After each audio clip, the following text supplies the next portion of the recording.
Hey everybody, today is July 17th, 2020. This was a really loud, obnoxious intro. I'm sorry. As usual, my name is Jake Baldino, here to talk about all the video game news that has been going on this week. Let's get you guys caught up.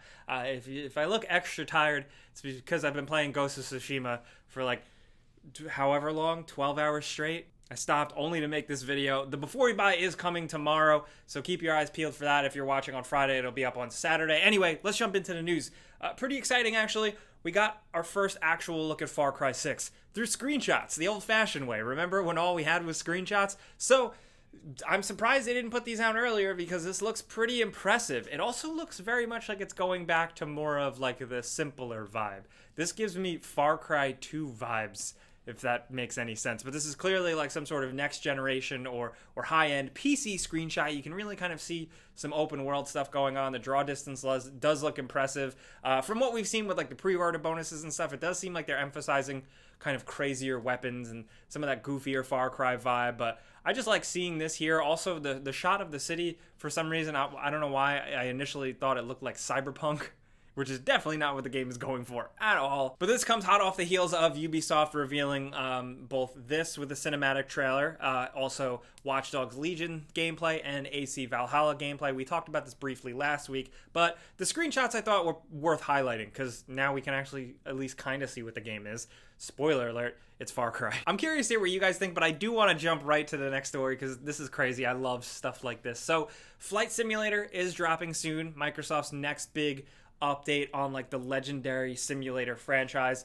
We've talked about it before. It's got like these insane graphics. It has like scans of basically the entire world and all these real-time lighting and weather effects. But the news is that there is a physical edition coming out, specifically I believe for Europe.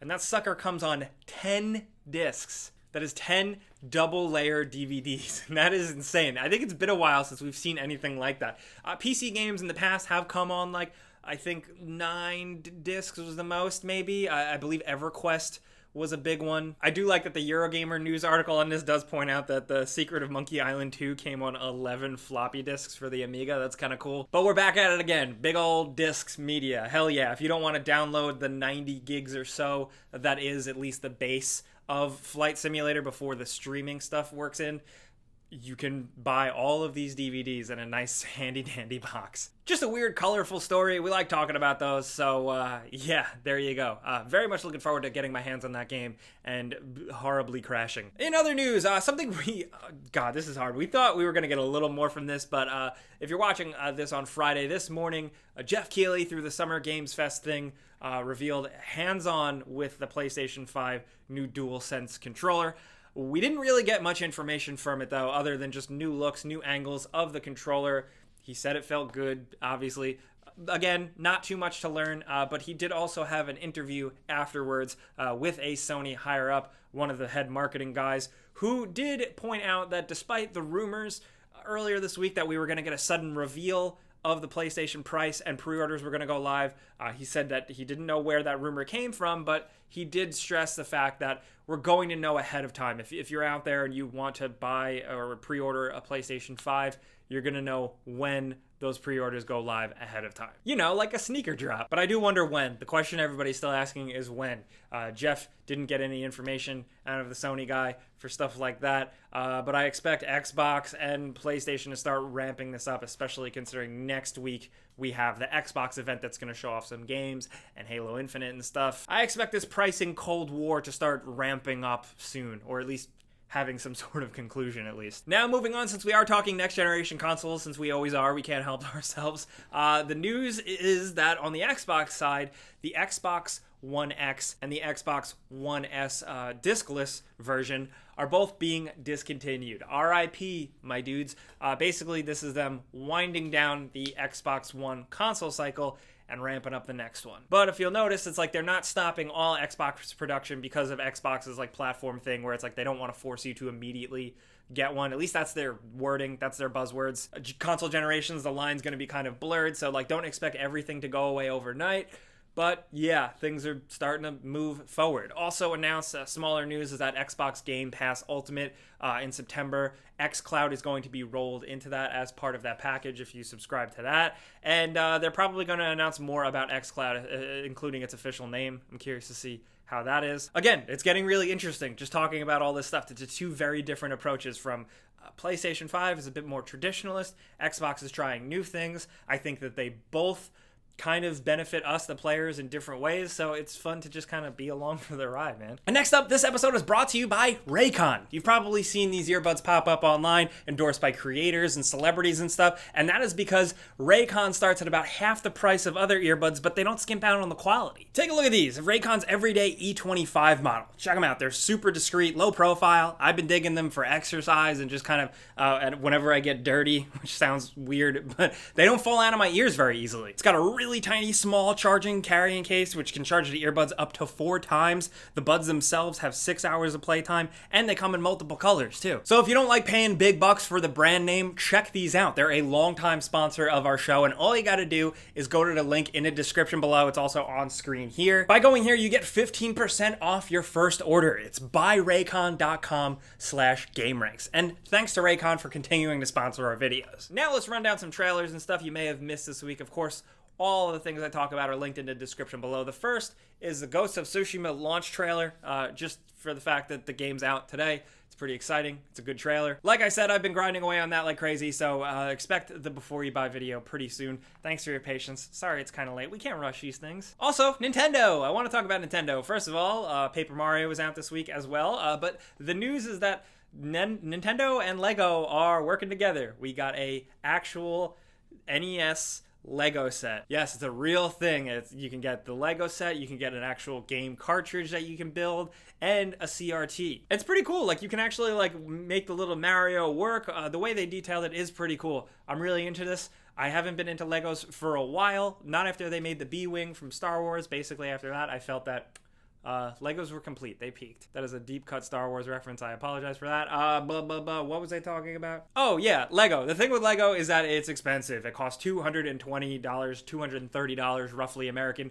And people were like, whoa, what the hell? And to that I say, yeah, man, adults who have been buying Legos for a while, that shit is expensive, dude. Are we gonna do it before you buy on that? We should do that. Who am I talking to? Also, I don't really usually always care about like celebrity things, but when it works, it works. And Henry Cavill just randomly put up a video on his Instagram of him building a PC, because he's just like me. Me and Henry Cavill are like the same person. We're gamers. Well, he's handsome. I'm not really handsome. Still, it's just kind of funny to see him make the mistakes that a lot of us have made in the past. But also, he is at least a real one. He's a real gamer. He's gone on record before, and I just appreciate stuff like that. Anyway, again, celebrity bullshit doesn't matter. The No Man's Sky, though, very interestingly enough, is getting yet another update for free if you bought the game way back when, and holy hell. This is called the Desolation update and brings abandoned freighters that you can explore. There's hazardous capital ships. There's alien life forms that you're going to encounter in these areas, and you're going to have to fight them. They're gonna try and kill you, and oh my god, they kind of made like a mini Dead Space experience in No Man's Sky.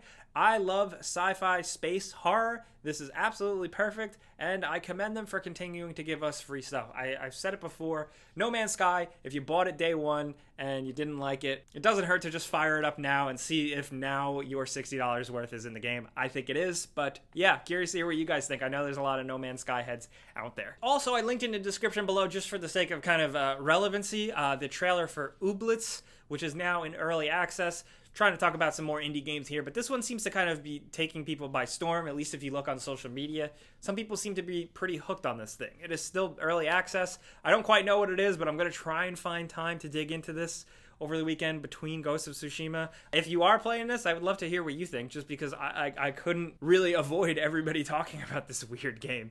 Anyway, they're making a gamer girl video game. Yes, for real. Apparently, I believe it was PlayStation's social media had tweeted out the trailer, then they took it down because they realized how cringy it was for them to post it on their social media. Shout out to Slasher. He re-uploaded it. I linked it there. They're making an FMV game about being a female streamer on like a fake Twitch, and you can moderate their chat and they have a whole story and drama, and I can't believe this is a thing, but I think it goes to show that all these digital game marketplaces, as much as they have rules and quality standards and stuff in place, you know, whether it's Steam, the eShop, anything like this, they still let on a lot of garbage. Life of Black Tiger, anyone? Anyway, that's the stuff for this week. Getting you guys caught up. Like I said, trying to keep this one quick. Got to go back to Ghost of Tsushima. So keep your eyes peeled for the return of our console giveaway. We're working on some things behind the scenes. But for now, let's talk about everything going on down in the comments. Of course, what do you think about Xbox's big moves with Xcloud and Game Pass and discontinuing the Xbox One X? Also, what are you thinking on Far Cry? Those few screenshots that we have, are they enough to entice you? Do you like that it might look like it's got a little bit of Far Cry 2 vibes? Also, if we're talking about the Nintendo Lego set, are you willing to throw down $230 for that thing? Especially when times like these are the times that they are. Let's talk about anything video games that have been going on this week down in the comments. We'll be there as much as possible. Things do get kind of chaotic down there, like I always say. So if you want to yell at me directly, Twitter or Instagram at Jake Baldino. Also, I've been uploading to my other channel a lot, youtube.com/Jake Baldino. Love to see you over there. But thank you guys for coming around every Friday and letting us just kind of fly in here and keep you guys informed. Hope it helps. Hope you guys are doing well and being safe out there. But that's about it. So yeah, thanks for watching. Clicking the like button does actually legit help. Subscribing also is a good idea. The notification bell is a thing. I'll see you guys on the Before You Buys. I'm here every Friday. Thanks for watching. See you guys next time. Pizza's on me.